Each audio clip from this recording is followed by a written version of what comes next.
forest fire over there. That's I used to throw the poinsettias out the window and shatter them.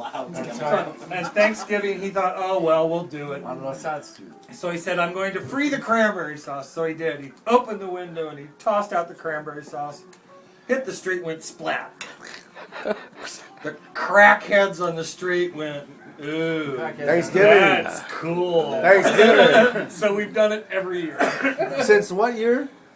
You remember? 1993. 93. Okay. No, 94. Okay. 94. 94. So we're approaching. This is like the 15th anniversary. So on the Dwight, come on out. Come on out. All right, let's go out. Because the cranberry sauce has been cooped up in a can for God knows how many years.